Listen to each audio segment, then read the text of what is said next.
Saudara-saudara yang terkasih, pada kesempatan ini saya akan mengkatekisekan sakramen keempat dalam Gereja Katolik, yaitu sakramen tobat.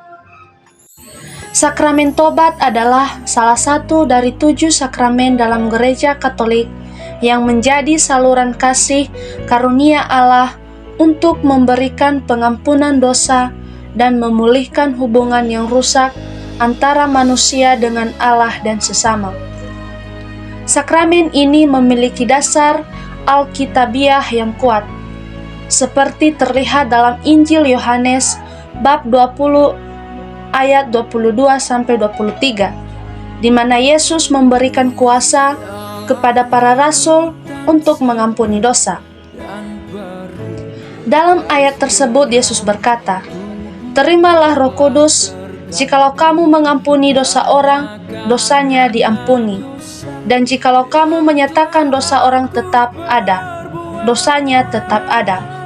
Selain itu, ajarkan untuk bertobat yang disampaikan oleh Yesus dalam Markus bab 1 ayat 15 menjadi panggilan universal bagi setiap umat manusia. Waktunya telah genap, kerajaan Allah sudah dekat. Bertobatlah dan percayalah kepada Injil.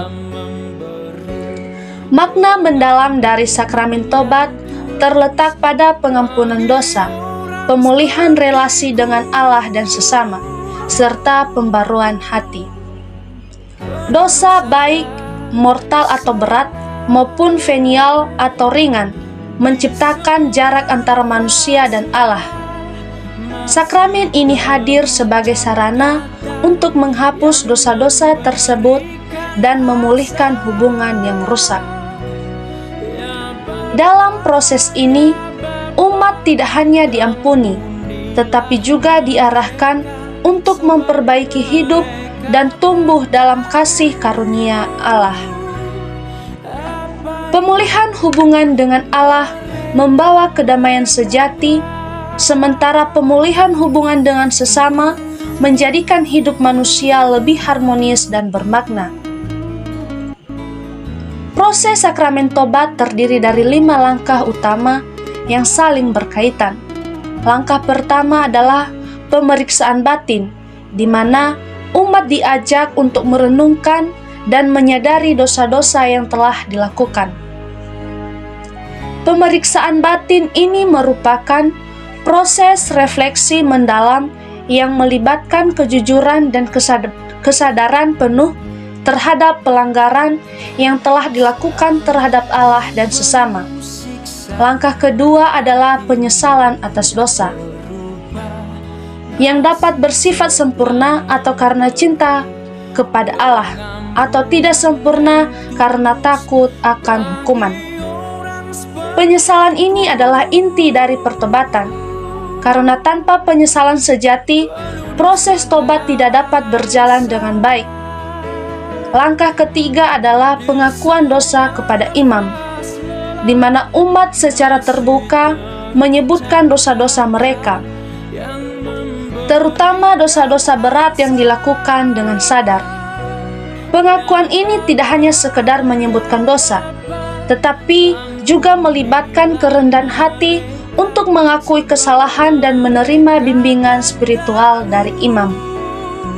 Langkah keempat adalah penerimaan absolusi, di mana imam dengan kuasa yang diberikan oleh Allah memberikan pengampunan dosa melalui doa absolusi. Doa ini adalah momen penuh rahmat yang menandai penghapusan dosa dan pemulihan hubungan dengan Allah.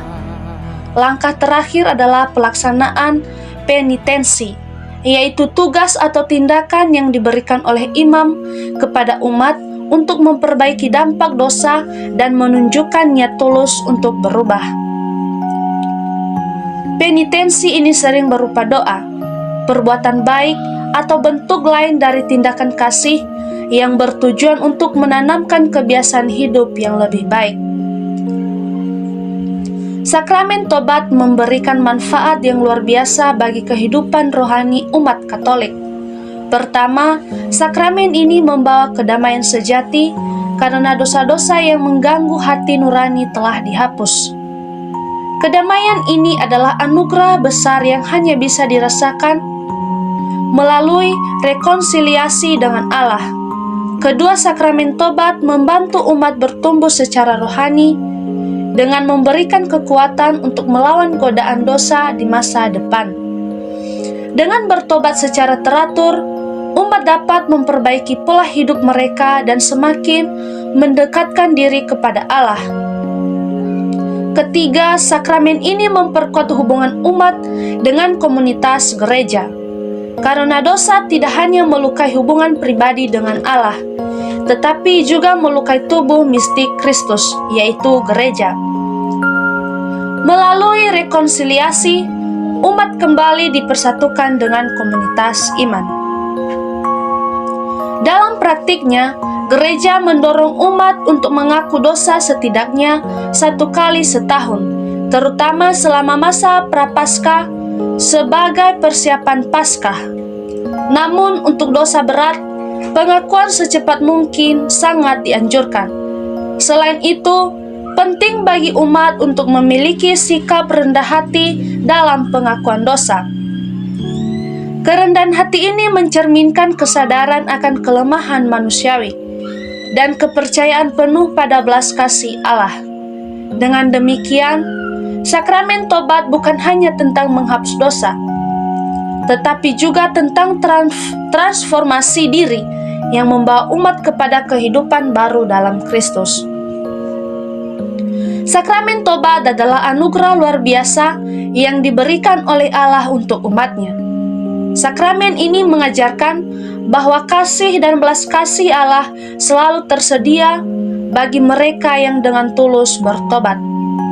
Dengan memahami dan menjalani sakramen ini secara mendalam, umat Katolik dapat mengalami pemulihan sejati dan hidup dalam kebahagiaan sebagai anak-anak Allah.